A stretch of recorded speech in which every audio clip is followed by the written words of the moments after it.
हम अक्सर चमत्कारों की कल्पना बिजली की कड़क या किसी बड़े धमाके की तरह करते हैं, लेकिन नीम करोली बाबा की मौजूदगी में ये चमत्कार किसी गिरते हुए पत्ते की तरह शांत और सहज होते थे।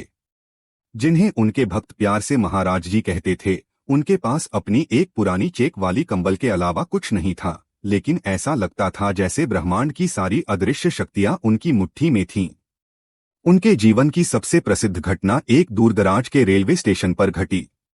बिना टिकट यात्रा करने के कारण जब एक अंग्रेज कंडक्टर ने उन्हें ट्रेन के फर्स्ट क्लास डिब्बे से बाहर निकाल दिया, तो वह बिना कुछ कहे स्टेशन के पास एक पेड़ के नीचे जाकर बैठ गए। लेकिन इसके बाद जो हुआ उसने सबको हैरान कर दिया। गार्ड ने हरी झंडी दिखाई, ड्राइवर ने पूरी ताकत लगा दी, लेकिन ट्रेन टस से मस नहीं हुई। घंटों तक इंजीनियरों ने इंजन की जांच की, प्रेशर वाल्व देखे, लेकिन सब कुछ सही होने के बावजूद ट्रेन ऐसे खड़ी थी जैसे उसे किसी अदृश्य जंजीर से धरती में जड़ दिया गया हो। अंत में स्थानीय लोगों के कहने पर जब रेलवे अधिकारियों ने संकोच के साथ बाबा को वापस ट्रेन में बैठने का आग्रह किया, तो जैसे ही उनका कदम डिब्बे पर पड़ा, इंजन अपने आप दहाड़ उठा। लेकिन उनके चमत्कार केवल मशीनों को रोकने तक सीमित नहीं थे, वे अक्सर बहुत व्यक्तिगत और गहरे होते थे।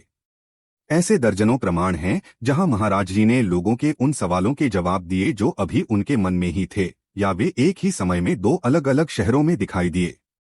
उनके शिष्यों के लिए, जिनमें हार्वर्ड के प्रोफेसर रामदास से लेकर एप्पल के संस्थापक स्टीव जॉब्स तक शामिल थे, ये कोई जादू के खेल नहीं थे, बल्कि ये एक संकेत थे कि भौतिक विज्ञान के जिन नियमों को हम अटल मानते हैं, वे असल में उतने कठोर नहीं हैं।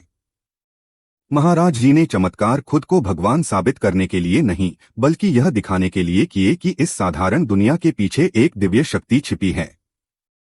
वे आज भी तर्क और आस्था के बीच एक सेतु की तरह हैं, जो हमें याद दिलाते हैं कि कभी कभी सबसे बड़ा चमत्कार सिर्फ अपनी नज़र को बदलना होता है।